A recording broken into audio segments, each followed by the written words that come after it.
não olhar só quanto é importante a gente se olhar para a primeira infância. Particularmente no consultório, eu tenho inúmeras crianças de 2, 3 anos, claramente superdotadas e com altas habilidades, e mesmo num ambiente elitizado, tenho muita dificuldade de como conduzir, tanto em equipes multidisciplinares quanto nas escolas. Então, me coloco aqui à disposição para contribuir com o que eu puder dentro desse tema, que hoje, de fato, me move de forma particular e também profissional. Obrigada. Obrigado, doutora Gabriela. Agora eu quero chamar para falar a neuropsicóloga, mestre pela USP, escritora com atuação focada em altas habilidades e superdotação, Marina Chalon.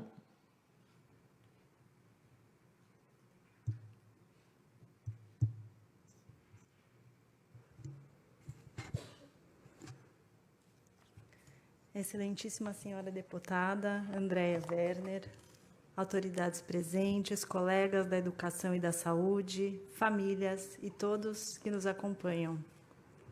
Eu agradeço o convite do Gabinete da Inclusão para estar aqui hoje. Falar sobre altas habilidades e superdotação não é apenas tratar de um grupo específico de estudantes, é discutir que projeto de país queremos construir. Minha trajetória com esse tema começou em 2010, quando ainda se falava muito pouco sobre as altas habilidades no Brasil. De lá para cá, eu acompanhei mudanças importantes.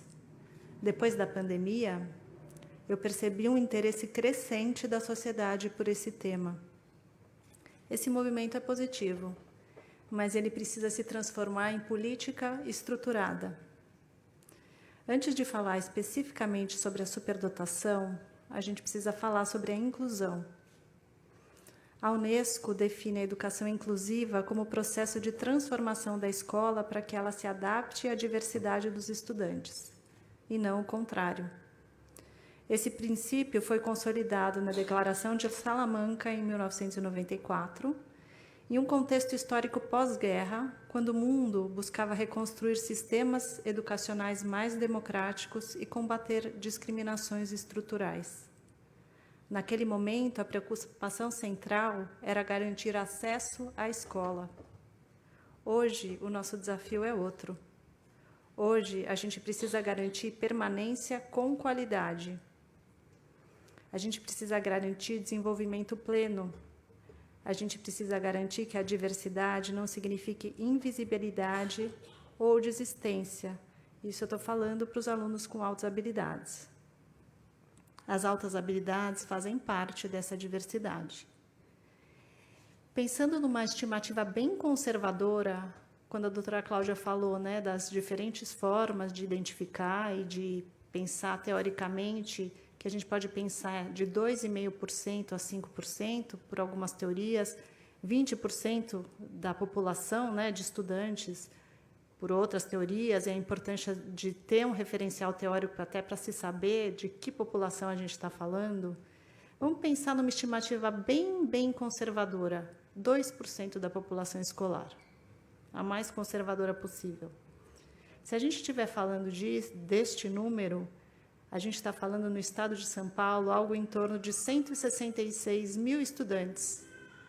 Pensando nos números assim, não muito precisos, né, estimados, num universo de 8,3 milhões de alunos, entre rede pública, rede particular, escolas estaduais e escolas municipais. Se a gente pensar, só para trazer um pouco mais perto de quem que a gente está falando, se a gente pensar dentro de um universo de 2%, cada sala de aula, teoricamente, tem 2% de alunos. Cada escola tem 2% de alunos. Ou seja, eles estão muito perto, né? Se a gente ampliar para todo o sistema educacional, esse número é ainda mais expressivo. Mas onde estão esses estudantes? Eles estão nas salas de aula, eles estão nas escolas públicas, eles estão nas escolas privadas. Eles estão nas periferias e eles estão nos centros urbanos. E a maioria permanece invisível. Essa invisibilidade ele acontece por múltiplos fatores. Primeiro, porque a gente ainda não tem processos sistemáticos e acessíveis de identificação. Segundo, porque a formação docente raramente contempla de forma consistente o tema das altas habilidades. Tem um outro ponto que, quando a gente vai assim mais para a sala de aula, e pensando na criança em si, muitas vezes, como apareceu aqui, a própria pessoa mascara, a criança mascara o comportamento para não aparecer para os pares. Muitas vezes, então, o comportamento da criança se sobrepõe ao potencial dela. Quando o estudante, por exemplo, é discriminado ou não é valorizado pelo potencial que ele tem, e essa discriminação pode acontecer, inclusive, pelos pares. Eu vou falar um pouco disso depois. Ele não quer aparecer que ele sabe. Ele se esconde. Tem os casos também de dupla excepcionalidade, que é quando a superdotação ela vem associada de algum transtorno, como o TDAH, o transtorno do déficit de atenção e hiperatividade, o TEA, transtorno do espectro autista, algum transtorno de aprendizagem e outros. São muitas as características, eu trouxe aqui algumas, né? E muitas vezes o aluno com altas habilidades, ele aprende rapidamente e termina as atividades antes dos colegas em sala de aula, e ele fica ocioso. Como a gente ouviu, né? Ele pode não querer fazer tarefas extras. Muitas vezes as tarefas extras podem parecer punição. Então, é uma questão, né? Como manejar isso em sala de aula? Muitas vezes o aluno questiona profundamente o conteúdo e ele pode ser visto como desafiador da autoridade. Pode ser confundido com um transtorno opositor desafiador. Não quer dizer que ele também não possa ter, mas no caso que eu estou falando aqui, não. Às vezes, ele corrige o professor, que pode gerar constrangimento em sala de aula. Às vezes, ele esconde o que ele sabe para não ser excluído socialmente. Então, às vezes, ele esconde o que ele sabe para não sofrer represálias do professor. Às vezes, ele esconde o que ele sabe para não ser excluído socialmente. Às vezes, ele diminui o próprio desempenho para se igualar ao grupo. Às vezes, apresenta perfeccionismo imenso, intenso e intenso sofrimento quando o resultado não atinge o seu padrão, né, o seu padrão interno. Pode ter dificuldades em trabalhos em grupo por exigir alto nível de qualidade e não gostar do resultado do que os seus colegas estão apresentando. Ele acha que é pouco, né, por essa alta exigência. E aí vai dando problemas, pode dar problemas na socialização. Quero fazer aqui uma observação, que é interessante a gente pensar que quando, por exemplo, eu estou falando isso, ele pode ter um perfeccionismo e não achar que o trabalho dos colegas está suficientemente bom, como ele poderia fazer, como ele poderia entregar. E aí a gente pode pensar, então, o superdotado tem problema de socialização. Ele pode não saber lidar, mas isso é um problema, vamos dizer assim, secundário. Depois eu falo um pouquinho disso, do que eu quero me referir como primário e secundário.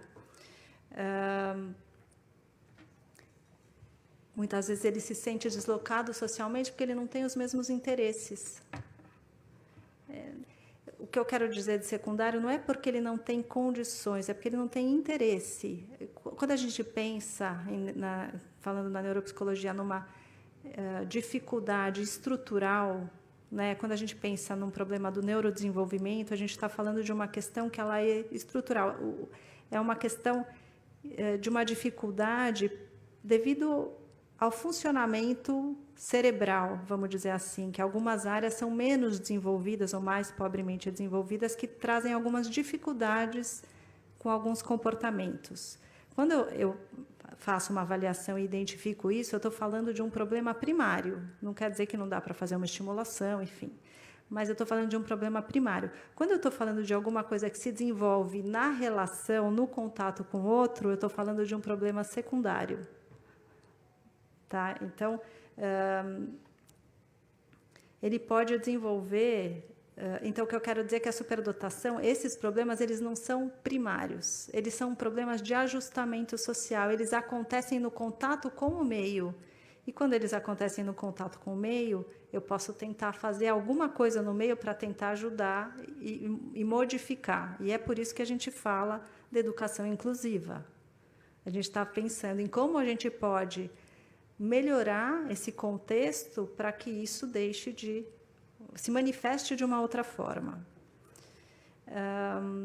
Muitas vezes o aluno ele pode desenvolver ansiedade, desmotivação ou desinteresse crônico, né? Por